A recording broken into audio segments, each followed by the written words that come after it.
Bonjour à toutes et à tous, alors aujourd'hui on se retrouve en vidéo pour que je vous présente mes toutes dernières lectures pour le mois de février 2016. Donc du coup on va attaquer tout de suite, comme d'habitude je vous passe en revue les différents livres et puis ensuite je vous en parle. Donc tout d'abord j'ai donc lu Les ailes d'émeraude, le tome 2 d'Alexiane de Lys, donc le tome 2 qui s'appelle donc L'Exil et qui sort aujourd'hui chez France Loisirs. Ensuite, je vous parlerai de l'anthologie Âme ténébreuse, cœur lumineux qui a été publiée chez Le Chat Noir et qui est donc un hommage à la romantique fantasy. Ensuite, je vous parlerai donc de Légion à fleur de peau de Brandon Sanderson. Et enfin, pour terminer, j'aborderai donc Le nom du vent de Patrick Rothfuss, même si je vous en parlerai pas trop en détail puisque je ne l'ai pas encore terminé, je n'en suis que à la moitié. Du coup, je vais attaquer tout de suite avec L'Exil, donc le tome 2 des ailes d'émeraude d'Alexiane de Lys. Donc du coup j'avais lu le tome 1 en septembre puisque j'avais été invitée donc, à la remise du prix de l'imaginaire 2015. Donc Alexiane de Lys avait gagné l'édition 2014 avec les ailes d'émeraude et donc du coup elle était là pour parrainer l'édition 2015. À cette occasion j'avais donc remporté donc, un exemplaire des ailes d'émeraude que j'avais eu dédicacé. Je l'avais donc lu, ça avait été un vrai coup de cœur pour moi, j'avais mis un 5 sur 5, j'avais vraiment adoré ma lecture, j'avais passé un super bon moment. Et donc du coup, vu que j'étais restée en contact avec les éditions France Loisirs, ils m'ont proposé de recevoir donc L'Exil en partenariat avec eux afin que je le chronique pour la sortie du livre. Donc comme je vous le disais, il sort aujourd'hui, mais par contre il était déjà disponible en quelque sorte en avant-première en magasin depuis le 29 février. Mais donc sinon voilà, sa date de sortie officielle c'est aujourd'hui, donc le 2 mars. Il est donc disponible sur le site de France Loisirs ainsi qu'en boutique. Donc du coup, dans le premier tome, on retrouvait Cassiopée qui était une jeune fille de 18 ans. Elle avait grandi dans un orphelinat suite au décès de sa mère. Mais arrivée à ses 18 ans, eh bien, elle était tout simplement obligée d'en partir car elle était devenue trop âgée. Son chemin rencontrait assez rapidement celui d'un mystérieux jeune homme qui se révélait donc être Gabriel, qu'on voit ici. Et du coup en fait Gabriel l'emmenait dans une espèce, pas de monde parallèle, mais dans une société cachée on va dire, un groupe de personnes vivant un peu à part de tout le monde normal de tous les jours. Et elle découvrait qu'en fait ce sont son peuple, qu'elle en fait partie et qu'elle a quelques particularités qui expliquent tout ça et que donc en fait elle n'est pas tout à fait la personne qu'elle pensait être. Elle découvrait donc pas mal de choses comme ça sur son passé, sur ses parents, sur son peuple, sur ses pouvoirs, etc. C'est un livre que j'avais beaucoup apprécié, notamment par l'écriture d'Alexiane de Lys. En fait, on suivait Cassiopée, donc c'est un récit à la première personne, et on a également la petite voix dans la tête de Cassiopée qui s'exprime et qui est un petit peu, voire très poussée sur le sarcasme. Et sur l'humour noir, et c'est vrai que j'avais beaucoup apprécié cette chose-ci. J'avais trouvé que ça donnait vraiment un côté assez drôle, assez piquant, assez mordant à l'histoire. J'avais vraiment beaucoup aimé. Et donc du coup j'étais très contente de retrouver ceci dans le tome 2 puisque du coup on garde cette narration et c'est vrai que du coup c'est une écriture assez particulière que j'aime beaucoup et que je trouve très propre à Alexiane de Lys. C'est une auteure qui est très jeune, elle doit avoir quelque chose comme 22 ans maintenant, elle avait 20 ans à la sortie du premier tome. Mais c'est vrai que j'aime vraiment beaucoup son histoire, je trouve qu'à nouveau ce tome-ci est très bien construit. On alterne entre des parties qui sont très sombres et d'autres parties qui sont vraiment drôles. Je trouve que ce tome-ci apporte beaucoup de nuances sur les méchants, les gentils, ce qu'on pense être vrai, etc. Puisqu'il va y avoir pas mal de révélations. En plus de ça, j'étais très contente car le début de l'histoire nous remet vraiment dans le bain, dans le contexte, etc. J'avais un peu peur d'avoir oublié quelque chose depuis ma lecture du tome 1 et finalement voilà, l'auteur nous aide vraiment à remettre tout ça en place. Du coup j'ai trouvé que c'était un très bon tome, même si c'est vrai que je trouve qu'on sent un petit peu le fait que c'est un tome de transition vers le tome 3, donc qui est en fin d'écriture il me semble. Mais voilà, je trouvais quand même malgré tout qu'on se ressent un petit peu le côté tome transitoire. Mais pour autant j'ai vraiment bien aimé ce tome 2. Donc du coup je vais éviter de vous en parler trop parce que je voudrais pas vous spoiler sur le tome 1. Mais en gros, comme le titre nous l'indique, il va y avoir un exil de Cassiopée et de ses amis. Et voilà, c'est un récit à nouveau qui m'a beaucoup plu. J'aime toujours beaucoup le personnage de Cassiopée. J'aime aussi beaucoup les autres personnages, les autres personnes qui sont avec elle. Et c'est vrai que je trouve que ça change vraiment du reste du young adulte, puisque on va dire que c'est un roman fantastique, plutôt young adulte, mais pas spécialement non plus. En tout cas, voilà, c'est un roman qui est vraiment très sympa, que j'ai beaucoup aimé. Du coup, je lui ai mis un 4 sur 5 et j'ai vraiment très hâte de savoir ce que nous réserve Alexiane pour le tome 3, que j'attends avec très grande impatience. Et donc du coup, je remercie à nouveau Alexandra et de manière plus générale les éditions Nouvelle Plume et France Loisirs pour ce service presse parce que j'ai vraiment, j'en ai vraiment été très contente. Ensuite, je vais donc vous parler de l'anthologie Âme ténébreuse, cœur lumineux qui à nouveau est en service presse. Donc c'est un service presse des éditions du Chat Noir, c'est le premier livre que je reçois d'eux. J'avais posté ma candidature suite à leur appel à candidature pour des partenariats 2016. Et du coup voilà, j'avais été retenue et donc finalement j'ai été tirée au sort pour recevoir cette anthologie. Du coup, dans ce livre, on retrouve donc 10 nouvelles qui traitent de la romantique fantasy, donc c'est-à-dire qu'ils traitent des héroïnes dans les romans de fantasy et de leurs histoires d'amour.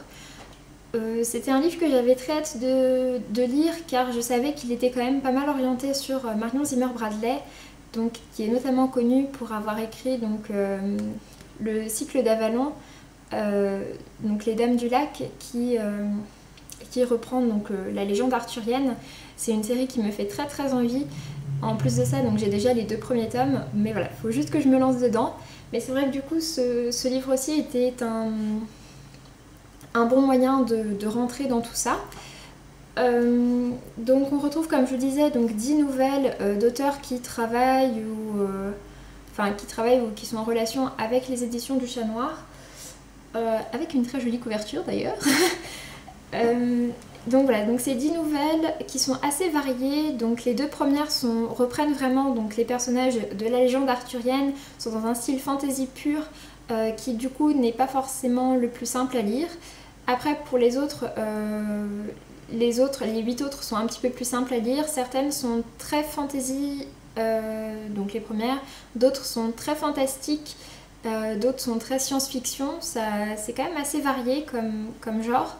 J'avais un petit peu peur en lisant les 2 premières que ce soit comme ça tout du long, parce que même si je les ai beaucoup aimées, enfin voilà, ça manquait peut-être quand même un petit peu de diversité. Mais du coup c'est pas le cas puisqu'il y a quand même un panel assez large. Donc dans toutes ces nouvelles, les héros sont donc des héroïnes et c'est vrai que c'est plutôt sympa. Après, ma seule petite déception par rapport à ce livre, ça a été par rapport à la préface qui parlait certes de Marion Zimmer Bradley mais également de 4 autres auteurs. Et c'est vrai que donc voilà, les autres, on en a un petit peu reparlé dans les autres nouvelles, mais par contre ils avaient mentionné également Mercedes Laquet, donc, qui est une auteure de fantasy que j'adore vraiment et dont je vous reparlerai donc, dans ma vidéo qui sortira samedi. Et finalement, en fait, aucune des nouvelles ne rend hommage ou ne parle des romans de Mercedes Laquet. Donc voilà, j'étais un petit peu déçue par ça. J'espérais vraiment retrouver du Mercedes Laquet un petit peu là-dedans. Et bon voilà, finalement ça n'a pas été le cas. Mais sinon, voilà, j'ai vraiment beaucoup aimé. Donc au total, c'est un roman qui fait 300 pages à peu près. Donc chaque nouvelle fait entre 20 et 40 pages, on va dire. Mais donc voilà, j'ai vraiment beaucoup aimé. Et c'est vrai qu'il y a certains auteurs où ça m'a donné vraiment envie de les découvrir. De mémoire, il y avait Cécile Guyot qui m'avait beaucoup plu. Et il y en avait aussi d'autres, mais c'est vrai que je me souviens plus vraiment.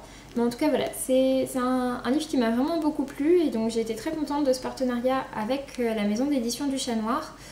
Et du coup, j'ai mis un 3,5 sur 5 à ce livre. Ensuite, je vais donc vous parler de Légion à fleur de peau de Brandon Sanderson. Donc comme vous le savez, Brandon Sanderson c'est mon auteur chouchou, mon auteur coup de cœur que j'apprécie tout particulièrement. C'est un auteur qui est notamment connu surtout majoritairement connu pour ses romans de fantasy. Mais c'est vrai que Légion, c'est un petit peu en dehors de tout ça. Donc ici, c'est le tome 2, donc Légion à fleur de peau. Le premier tome s'appelle juste Légion. Je l'avais déjà lu il y a 1 ou 2 ans, quelque chose comme ça. Et c'est vrai que Légion, c'était le livre de Brandon Sanderson qui m'avait le moins plu. Faut dire ce qui est. C'est vrai que j'adore ces univers de fantasy qui sont toujours très très développés. Et que voilà, donc dans Légion, ça se passe dans le monde normal. On va dire que c'est un livre un petit peu fantastique, SF, thriller. Et en fait dans lequel on retrouve un homme qui s'appelle Stephen Leeds et qui est un génie certes, mais qui est également un petit peu un schizophrène, puisqu'en fait à chaque fois qu'il acquiert beaucoup de nouvelles compétences dans un domaine, il se crée un avatar qui est responsable en fait de ces connaissances-là. Et du coup il est entouré par pas mal d'avatars, donc il nous précise dans celui-ci qu'il en est à quelque chose comme 47 ou 48 avatars. Mais donc voilà, chaque avatar a un nom, a un physique particulier, etc. Donc voilà, clairement ça fait beaucoup penser à de la schizophrénie. Le personnage, il me semble qu'il précise qu'il n'est pas schizophrène, mais enfin bon, j'ai des doutes. Et donc du coup, il utilise son temps libre en étant une sorte de détective privé. Dans ce tome-ci, donc c'est un tome qui se passe sur seulement 1 ou 2 jours, il me semble. On retrouve donc Stephen Leeds et il a été demandé par un de ses amis, une de ses connaissances, car en fait il y a un homme dont le cadavre a été enlevé à la morgue, et en fait cet homme était un chercheur en biologie et apparemment il avait stocké donc toutes ses recherches dans ses propres cellules. Et donc voilà, donc du coup s'il est enlevé, il y a un risque que tout ça soit dévoilé, etc. Et puis en plus, apparemment, ce sur quoi il aurait travaillé risque d'être dangereux. Donc du coup, Stephen est embarqué dans cette histoire, il doit retrouver le cadavre qui a disparu. Pour ma part, j'ai trouvé que l'histoire était bien, que c'était sympa, mais après je trouve que c'est pas assez développé, que c'est pas assez abouti, surtout par rapport au reste de ce que Brandon Sanderson peut écrire, je trouve vraiment que c'est pas assez abouti. Après voilà, c'est pas son genre de prédilection. Mais bon, pour autant j'ai trouvé ça agréable à lire, mais sur le thème de tout ce qui est génétique, biologie, information cellulaire, etc. C'est vrai que j'avais un peu en mémoire Cauchemar génétique de Preston and Child, qui est un livre vraiment génial, dans lequel le personnage principal n'est pas du tout schizophrène. Mais sinon voilà, par rapport au reste, j'adore Cauchemar génétique, et bon, c'est vrai que du coup là celui-ci était un petit peu... Bon, voilà. C'était moins sympa. En plus de ça, je trouve ça très dommage, aussi bien dans ce tome-ci que dans le précédent, que la folie, la maladie mentale, etc. ne soient pas abordées, ou de manière très superficielle. Je trouve ça un petit peu dommage. Il y a des pistes pourtant dans celui-ci, plus que dans le tome 1, mais pour moi encore pas assez. Après, au niveau de l'enquête en elle-même, j'ai préféré celle-ci à celle du premier tome, mais enfin voilà, pour moi ça reste... Je vais pas dire que c'est tellement une déception parce que je savais un petit peu à quoi m'attendre vu que j'avais déjà lu le premier tome. Mais bon, pour du Brandon Sanderson, je reste un petit peu quand même mitigée. Du coup, j'ai mis un 3 sur 5 à ce livre. Et donc du coup, il est sorti le 20 janvier chez le Livre de Poche en partenariat avec Orbit, si ça vous intéresse. C'est un roman qui est quand même assez court, donc voilà, ça reste quelque chose de sympa, c'est juste que... Voilà, automatiquement je le compare avec le reste de ce qu'a écrit Brandon Sanderson et du coup forcément j'aime moins. Et ensuite, donc comme je vous disais, en ce moment je lis donc Le Nom du Vent de Patrick Rothfuss, qui est une grosse brique de 800 pages. Donc c'est un roman de fantasy, c'était vraiment le roman de fantasy qui me faisait le plus envie. Donc actuellement j'en suis à la page 350 à peu près. Pour l'instant, c'est vrai que j'aime vraiment beaucoup, donc c'est une série qui me faisait... C'est une série, pour l'instant, il y a les 3 premiers livres qui sont sortis. Donc la série, c'est Chronique du tueur de rois. C'est une série qui me faisait très envie, notamment depuis que j'ai vu les vidéos de Cassandra, donc Croque les mots, dans lesquelles elle en parle, mais c'est vrai que j'avais déjà entendu parler avant. En plus de ça, j'ai rencontré quelqu'un sur le salon du livre qui m'a dit qu'avant, sa série préférée c'était Fils des brumes, donc ma série préférée de Brandon Sanderson, et que maintenant c'est celle-ci. Donc voilà. Comme ça, juste ça, forcément, ça me donne un petit peu envie de lire cette série. Du coup, je l'ai attaqué. Pour l'instant, c'est vrai que j'aime vraiment beaucoup. Donc, on suit un homme qui s'appelle Quoth, qui est un homme assez âgé et qui en fait va faire le récit de sa vie à un chroniqueur qui doit donc écrire en gros sa biographie. Et donc on va suivre tout ce récit, donc tout ce livre aussi se passe sur une journée, donc c'est ce qu'il raconte de sa vie en une journée. Donc là où j'en suis pour l'instant, il a 15 ans, notre personnage. Et c'est vrai que c'est un livre qui prend vraiment son temps pour raconter, pour expliquer, etc. Et c'est quelque chose qui fait vraiment très plaisir. Autour de ça, l'univers de fantasy a l'air vraiment très intéressant, même si pour l'instant, voilà, il n'est pas complètement abordé. Et j'ai très très hâte de voir les scènes d'action, puisque quand même, donc on nous dit que c'est donc la série s'appelle quand même Chronique du tueur de roi, et on nous dit au dos que c'est le plus grand magicien de tous les temps. Donc voilà, forcément ça donne envie d'en savoir plus, de savoir comment notre jeune homme de 15 ans va évoluer. Du coup j'ai très hâte de continuer ce livre. Je me le garde a priori pour le week-end prochain parce que bon, c'est quand même une grosse brique, je peux pas trop me le trimballer dans les transports en commun. Mais en tout cas je passe un très très bon moment avec et du coup je vous en reparlerai plus en détail prochainement. Sur ce je vous laisse, j'en ai fini avec cette vidéo. Je vous dis donc à très bientôt, d'ici là je vous souhaite de très belles lectures. À une prochaine, salut!